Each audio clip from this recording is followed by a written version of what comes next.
UP सरकार ने UP में सभी गैर सरकारी मदरसों का सर्वे करने का फैसला किया। इस फैसले के विरोध में दिल्ली में यूपी के 150 से ज्यादा मदरसा चलाने वाले बैठक कर रहे हैं। बैठक की अध्यक्षता जमीयत उलमाए हिंद के अध्यक्ष महमूद मदनी कर रहे हैं। आपको बता दें कि कुछ दिन पहले यूपी सरकार ने एक बैठक की जिसमें तय किया गया कि राज्य के सभी गैर सरकारी मदरसों का सर्वे किया जाएगा। सर्वे टीम में एसडीएम, बीएसए और जिला अल्पसंख्यक अधिकारी शामिल होंगे। सर्वे टीम को अपनी रिपोर्ट प्रशासन को सौंपनी थी और उन्हें अपना काम 25 अक्टूबर तक पूरा करना है। इस सर्वे का कई संगठनों ने विरोध किया। एआईएमआईएम प्रमुख असदुद्दीन ओवैसी ने इस सर्वे को मिनी सीएएम और एनआरसी बताया था।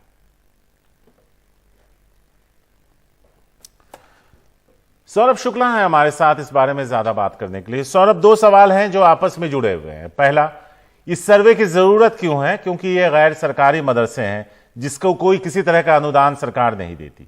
दूसरा, अगर सर्वे करके सरकार इसकी बेहतरी के लिए कुछ करना की कोशिश करती है, जैसा वो दावा करेगी इस मामले में, तो ऐसे में इनको क्या तकलीफ है और आज की बैठक का एजेंडा क्या है? देखिए, ये बैठक अभी जमीयत उलेमा हिंद का ऑफिस है दिल्ली में, वहां पर खत्म हुई है। लगभग 150 से ज्यादा मदरसों के जो प्रमुख थे वो यहां पर पहुंचे थे। अध्यक्षता कर रहे थे मौलाना अरशद मदनी और मौलाना महमूद मदनी। तमाम बातों पर चर्चा हुई। जैसे शारिक ये फैसला लिया गया 3 दिन पहले बैठक में, जिसमें दानिश अंसारी जो अल्पसंख्यक मामलों के मंत्री हैं उत्तर प्रदेश के, उन्होंने कहा कि ये सर्वे कराया जा रहा है ताकि जो ये मदरसे चल रहे हैं जो सरकारी अनुदान से नहीं चलते हैं, उनकी बेहतरी के लिए किया जा रहा है, ताकि अगर कोई कमी बेशी है तो उसको बेहतर कर सके। सरकार के पास उसका डेटा होगा, अनुदान चाहिए तो सरकार मदद कर सकती है। तमाम उन्होंने इस सर्वे के पीछे की अपनी मंशा बताई। अब दूसरा जो सवाल शारिक आपका था कि इस सर्वे से जो दारुल उलूम देवबंद है या दूसरे मदरसे हैं उनको समस्या क्या है। सबसे पहली बात तो इनका ये कहना है, जो अभी अरशद मदनी साहब जिन्होंने यहाँ पर एड्रेस किया है, उन्होंने ये कहा है कि ये मदरसों पर बुलडोजर चलाने की कोशिश है। अब सवालात कैसे पूछे जाएंगे? देखिए, जैसे कि एक एसडीएम होंगे, एक टीम बनाई जाएगी, 3 लोग होंगे। अब यूपी में 16,000 मदरसे हैं जो कि गैर सरकारी हैं, जो कि सरकारी अनुदान से नहीं चलते हैं। तो तमाम सवालात को लेकर के यहाँ चर्चा हुई। जैसे सवाल पूछे जा जाएंगे कि आपको फंड कहाँ से मिल रहा है, पैसे कहाँ से मिल रहे हैं, आप अपने अकाउंट दिखाइए। जिस जमीन पर मदरसे बने हुए हैं वो जमीन किसकी है, किससे मिली है, क्या नजरुल लैंड है, नजरुल लैंड यानी सरकार की पुरानी लैंड है, कैसे मिली है, क्या ज़कात में दिया है, जो मदरसे चला रहे हैं उनका मैनेजमेंट में तमाम लोग कौन कौन है। तो वो समस्या इनको ये है कि इनकी मंशा पर उनको लगता है कितने सालों से चला आ रहा है, मदरसे चल रहे हैं, बच्चों को पढ़ाए जा रहे हैं। यहाँ तक कि अरशद मदनी ने ये भी कहा कि तमाम लोग ये कहते हैं कि मदरसों में पढ़ने वाले आतंकी गतिविधियों में शामिल होते हैं, आगजनी की घटनाएं करते हैं, तोड़फोड़ करते हैं जब फसाद होता है। तो उन्होंने कहा है कि उन जो फसाद करते हैं, तोड़फोड़ करते हैं, वो मदरसे में पढ़ने वाले नहीं होते, वो स्कूल जाने वाले लोग होते हैं। तो ऐसे तमाम चीजों को लेकर के चर्चा हुई है और जो अभी तक निकल करके आया, बैठक में प्रेस कॉन्फ्रेंस करेंगे महमूद मदनी।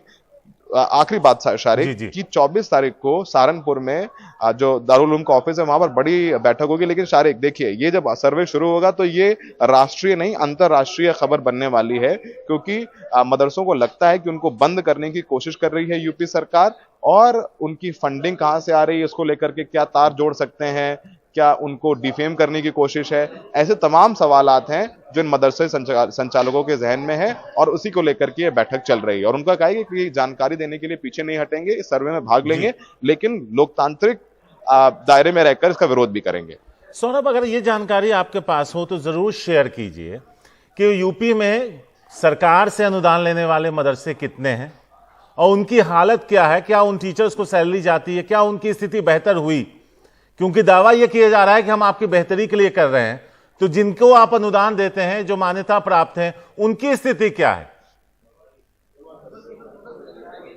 देखिए, सब बहुत अच्छा सवाल है शारिक। आपको याद होगा कि जौनपुर में एक रिपोर्टर ने खुलासा किया था कि एक मिड डे मील में नमक रोटी दी जा रही है। तो वो तो सरकारी स्कूल है। तो जब सरकारी स्कूल के ये हालात थे, या अभी भी तमाम जगहों पर कल जालौन से तस्वीर आई कि सरकारी स्कूल की छत ढह गई है, जिसका फंड बहुत ज्यादा है, मदरसों से भी बहुत कहीं ज्यादा है। तो उसके हालात जब ऐसे हैं तो सोचिए कि जो मदरसे हैं उसके हालत कैसे होंगी। तो ये पहले सवाल का जवाब है। जाहिर सी बात है कि यहीं पर ही सब तमाम बातें हो रही हैं, जैसे कि दारुल उलूम देवबंद ने ये कहना है कि हमारी जो स्थापना है, दारुल उलूम की स्थापना ही हुई है, वो गरीब जो बच्चे हैं, जो मुस्लिम बच्चे जो नहीं पढ़ सकते हैं, अगर वो नहीं पढ़ेंगे लिखेंगे तो गलत गतिविधियों में शामिल हो सकते हैं, तो उनको पढ़ाते हैं, लिखाते हैं, काबिल बनाते हैं। दारुल उलूम देवबंद से जो कि निजी मदरसा है, जो कि सरकारी अनुदान से नहीं चलता है, उससे पढ़ करके लोगों ने वो देश के लिए सेना में भर्ती हुए, शहीदी दी उन्होंने, आजादी की लड़ाई में भाग दिया, सेना में तमाम लोग हैं, कुछ आईएएस आईपीएस भी हैं, तो पढ़ लिख के तमाम जगहों पर हैं। ऐसे में इस सर्वे करने के पीछे मंशा को लेकर के सवाल उठ रहे हैं। सर्वे कराने के लिए के विरोध में नहीं, उनको लगता है कि कहीं ना कहीं अगर सर्वे कराने के पीछे डिफेम करने की कोशिश है, कि अगर कुछ फंडिंग को लेकर सवाल पूछे जाएं, जमीन को लेकर सवाल पूछे जाएं, तो वो एक बहुत बड़ा सवाल है जो सारे मदरसा संचालकों के जहन में है। शारिक, शुक्रिया सौरभ। अब आपको सुनवाते हैं कि क्या कुछ कह रहे हैं जो उस बैठक में शामिल थे। महमूद मदनी, अपनी तरफ से एक दरखास्त, एक एप्लीकेशन कि हमें टाइम दिया जाए, हम मिलने के लिए तैयार हैं कंसर्न अथॉरिटीज से और लोगों से। आपने शुरुआत में कहा कि सही काम को गलत तरीके से किया जा रहा है। नहीं, हम ये कह रहे हैं किसी भी सही, कितना भी सही काम हो, उसे गलत तरीके से नहीं किया जाना चाहिए।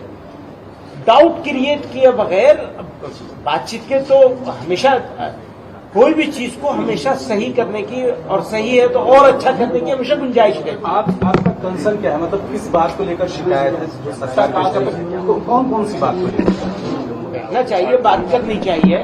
उसको जिस तरह से पोर्ट्रे किया जा रहा है वो तरीका गलत है। उस तरीके पर जो सरकार के स्टेप है उस पर क्या करेंगे? आपने देखा ना कि आसाम में क्या हुआ है, तो अब वो तरीका अगर इख्तियार किया जाएगा तो वो तो नाजायज होगा, नामुनासिब होगा। चीज को ठीक करना है, खत्म तो नहीं करना।